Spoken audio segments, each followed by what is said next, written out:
Hi, magandang araw po sa inyong lahat. Kamusta po kayong lahat? Yan, pagsasamahin po natin yung dalawang baraha na malakas, no? So ayan, basahin po natin, So pipili po tayo dito ng 10 at 7 dito, no? So para sa ating card reading, situation 1, 2, 3 sa araw na ito.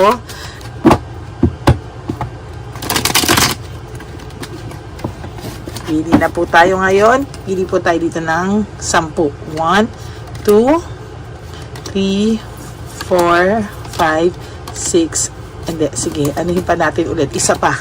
Isa pang balasa, no? Balasahin muna po natin ang balasahin. Para alam natin na na-reshuffle talaga siya. Na-shuffle talaga siya ng na-shuffle, no?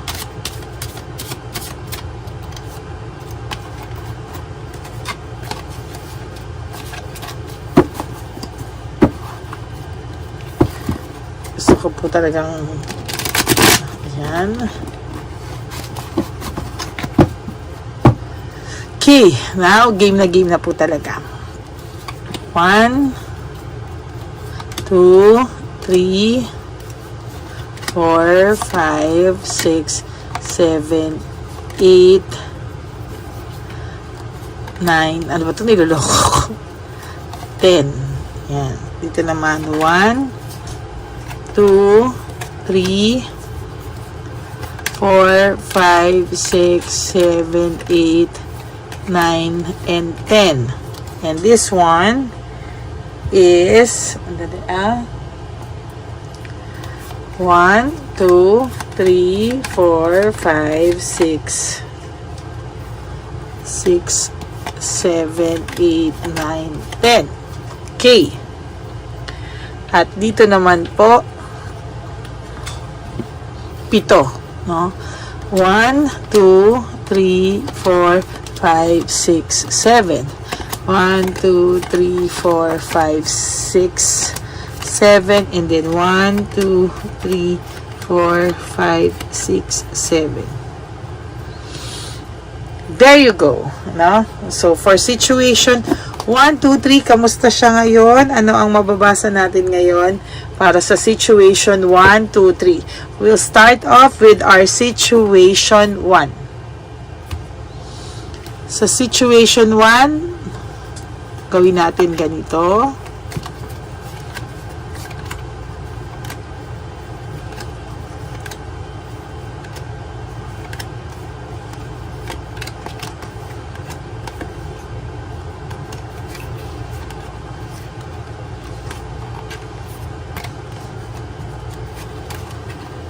Okay.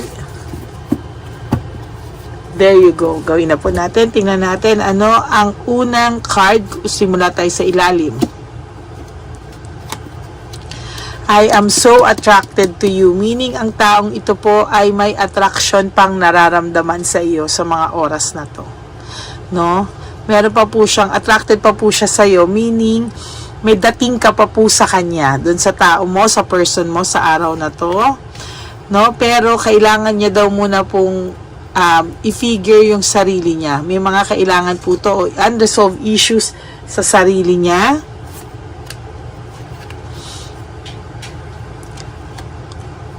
Malamang ang taong ito po ay naghihintay ng sign from you, no? So sa ngayon po ay iniisip niya siguro kung ano kayang mangyayari sa akin pag ako ba ay lumapit, kapag ako ba ay nakipag-ayos, kung ako ba ay kahit humingi ng closure or makipag-ayos. Gusto niya po ng closure, gusto niya ng clarity. Kung magbabalikan kayo, magbabalikan kayo. Kung magpapatawad mo siya, mapapatawad siya. But this person needs clarity, no, from you and from the situation.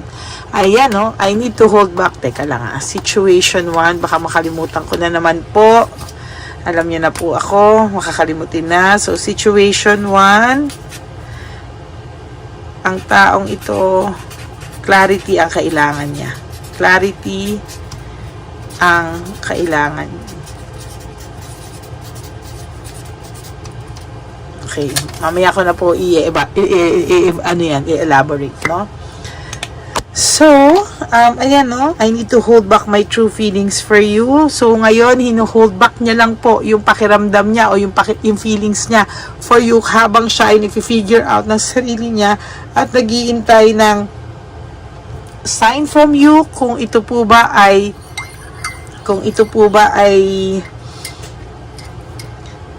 karapat dapat ba raw siya o papatawarin para siya o magko-closure na kayo. Kailangan iniisip niya po sa mga oras na to, no? Ayan, no? Kaya hinuhold niya muna po yung feelings niya kasi natatakot siya, what if, no, closure na pala yung gusto mo. The passion is too much, may pagmamahal pa po itong taong ito sa inyo. No, for those of you na iniisip na naka-recover na to, ayaw na ng person mo, no, naghihintay lang po siya ng tamang panahon sa pag-figure out sa sarili niya kung siya ba ay karapat dapat pa sa'yo, kung ano po ang nararamdaman niya. Ayan. Sensya na po, ako ay nag-iinom. Ay, sorry. Dito po pala. Sorry. I look for you everywhere, no? So, malamang po ito ay minsan ay pumupunta sa mga places, no? Or na meron siyang maaalala tungkol sa iyo or nagbabaka sakali siya na baka pwede ka pa niyang makita, makasalubong, or naghahanap din po siya ng mga tao or connection na pwedeng makabalita siya tungkol sa iyo, no? Kasi itong taong to ay talagang naghahanap ng sign, no, from the divine universe and from you kung ano ba talaga. Ay, naku, ano ba to? Bakit lagi ko siyang nakukuha? Oh, ito, sorry po. Mamaya ka na, huwag kang atat. So, please do what is best for your heart. So, ngayon iniisip niya po, kasi masyado po siyang naging selfish, no? So, ngayon po iniisip niya what's best for your heart. No, kailangan niya lang po ng clarity kung ayaw mo na sa kanya, tatanggapin niya po ng buong puso, pero ang gusto niya po ay kung ano daw po yung nararamdaman mo, no? Kung ano daw po yung pakiramdam mo ay makakabuti sa iyo, kung nasaktan ka masyado sa paghihiwalay niyo o feeling mo hindi mo na siya kayang patawarin, tatanggapin po ng taong ito, no?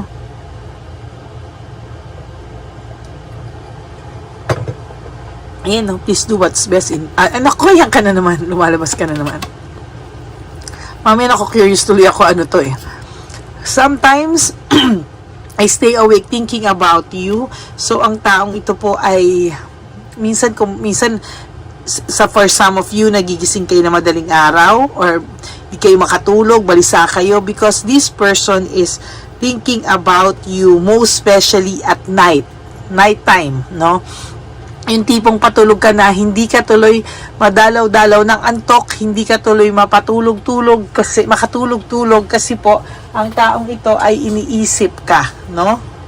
Iniisip ka po ng taong to. Ang iniisip niya po ay bakit ba let go ko ang taong to, siya ang kakaiba sa lahat ng nakilala ko, no? Meaning itong taong to po ay, sabi niya, you are so different from everyone around me. Ikaw at ikaw pa rin po, yung sistema mo, yung samahan nyo, yung pagkatao mo, yung hinahanap niya, no? Most of you guys kasi, no, ang hinahanap po nito talaga ay yung pag-aalaga mo sa kanya o how you treat her or him, no? Yun po yung hinahanap niya at ibang-iba ka daw sa lahat ng nakilala niya. So, hindi ka niya makalimutan. Yan. You are too nice, I don't deserve your kindness. Malamang ang taong to po ay nasaktan ka, no? Malamang ginosting ka nito or nasaktan ka, may third party na hindi niya sinasadya or hindi mo inaakala na magagawa niya sa iyo, no? So for those of you in a situation 1, itong taong to ay mabait naman, ano, nagkataon lang na natukso, no? Just being near you is intoxicating. Meaning, lahat po sa mundo niya ngayon, o meaning sa lahat sa world niya ngayon, ay magulo, no? Toxic, no? Itong taong pong ito kasi ay parang, akala niya, nung gusto niyang lumayo sa'yo, gusto niyang, kumbaga, lumayo talaga tong taong sa ito eh. Parang siya yung nag-initiate ng breakup or sa kanya galing or reason, ano. Parang ngayon, pinagsisisihan niya po, ayan, no, I want out, no, parang siya po yung umalis, siya po yung nakipaghiwalay, nag-ghost or something, no, basta nagkahiwalay kayo dahil sa kanya, pero na-realize niya po na just being near you daw, parang ikaw yung peace of mind niya sa magulo niyang mundo, no. Kaya lang nung nawala ka, no, doon niya na-realize, no, nung umalis siya sa'yo. You came close than anyone, yes, like this one, no, you are so different from everyone. Ikaw po, wala daw makakalapit sa kanya yung sa feelings niya sa'yo, wala pang makadikit, no, wala pang, kumbaga, ikaw pa rin, no, yung nasa puso nito, kahit na natukso to, kahit po may ibang na ano to, pero ikaw pa rin talaga, oh. I don't want who I used to be, you deserve better. So gusto pong magbago ng taong to kasi parang hindi mo daw deserve yung naging trato niya sa'yo. Bandang huli kasi naging rude tong taong to, no? Hindi po naging rude siya, hindi po siya naging karapat dapat sa pagmamahal mo. Kaya sa totoo lang, no, gusto niya kung magbabalikan man kayo, kung mabibigyan mo siya ng chance, no, ayaw na daw niyang maging kung sino siya, yung nasaktan kanyang tao, yung rude, no, gusto niyang bumalik sa tao na magiging deserving siya sa chance na ibibigay mo. I don't react when people mention you. Malamang may mga taong nag-uudyok dito, nangingialam, pero siya po hindi siya nagbibigay ng anumang reaksyon, ano, kasi ang feeling ng taong to lalo lang makakasira sa anumang samahan nyo. Why do I deserve someone like you? Bait na bait po sa itong tao to, no? At tipong na-realize niya po na maling naging rude siya sa'yo, mali na natrato ka niya ng tama, maling-mali po siya sa way ng pag-alis niya sa'yo, no? Why do I deserve someone like you? Iniisip niya na napakasama niya na nagawa niya to sa'yo, no? May realization siya, no? So gusto niya po ng clarity from you, kaliwanagan kung may chance pa ba kayo or wala na. Kumilos ka, hindi ka naman kumikilos.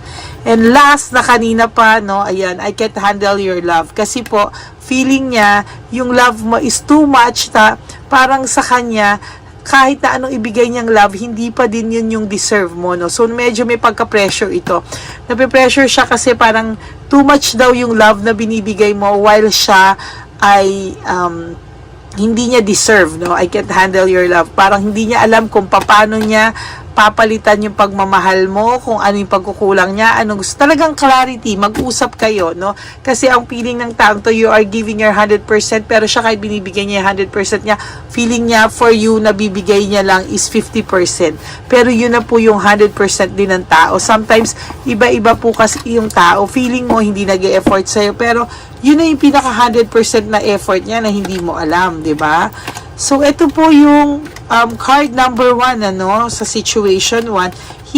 You two needs clarity, no? Kailangan nyo pong pag-usapan, kailangan nyo ng clarity, no? Kasi itong taong to ay may pagsisisi, no? To be honest with you, this person may pagsisisi po itong taong to. Okay? So, that's it for situation 1. Maraming pong salamat sa lahat ng nakinig for situation 1.